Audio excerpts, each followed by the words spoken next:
सर्वसामान्यांच्या हक्काचा आवाज जागर जनस्थान।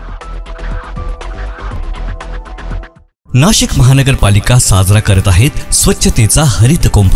मित्रांनो, आज प्लास्टिकचा वापर हा आपल्या जीवनाचा अविभाज्य भाग झाला आहे, पण यामुळे पर्यावरणाला तर हानी होतेच, शिवाय आपल्या आरोग्यालाही याचा धोका होतो। प्राणीमात्रांचे, जलसाठ्यांचे, पर्यावरण व आरोग्याचे नुकसान होण्यापासून थांबवण्यासाठी प्लास्टिक पिशव्यांना नाही म्हणा, कापडी किंवा कागदी पिशव्यांचा वापर करा। आपल्या छोट्या बदलांमुळे मोठा फरक पडेल, शहरे स्वच्छ व सुंदर होतील। चला, प्लास्टिक मुक्त जीवनशैली स्वीकारूया आणि अस्वच्छतेवर मात करूया।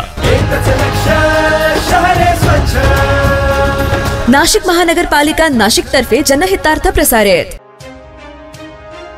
ईदगाही मैदानावर निवारा शेडसह आवश्यक त्या सुविधा निर्माण करणार माजी उपमुख्यमंत्री छगन भुजबळ यांचे आश्वासन।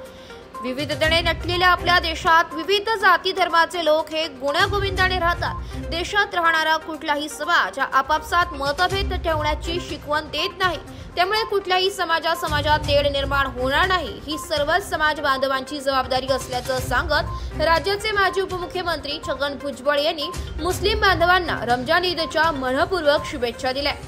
रमजान ईद निमित्ताने येवला शहरातील ईदगाही मैदानावर मुस्लिम बांधवांनी सामूहिक नमाज पठण केले। या कार्यक्रमास उपस्थित राहून माजी उपमुख्यमंत्री छगन भुजबळ यांनी मुस्लिम बांधवांना पवित्र रमजान ईदच्या मनपूर्वक शुभेच्छा दिल्या। यावेळी ते बोलत होते। यावेळी तहसीलदार आबा महाजन, येवला नगरपालिकेचे मुख्याधिकारी तुषार आहेर, पदाधिकारी, कार्यकर्ते व मुस्लिम बांधव बहुसंख्येने उपस्थित होते। यावेळी माजी उपमुख्यमंत्री छगन भुजबळ म्हणाले की येवला विधानसभा मतदारसंघ सर्व समाज घटकांच्या विकासासाठी आपले प्रयत्न सुरू असून त्या दृष्टीने विविध विकास कामे करण्यात आली आहेत। आगामी काळातही विकासाची ही कामे अविरत सुरू राहतील। लवकरच ईदगाही मैदानावर देखील निवारा शेडसह विविध सुविधा उपलब्ध करून देण्यात येतील असे सांगितले। तसेच रमजान ईदच्या निमित्ताने येवला शहरात 5 एप्रिल रोजी ईदच्या कार्यक्रमाचे आयोजन करण्यात आले असल्याची माहिती त्यांनी उपस्थित बांधवांना दिली।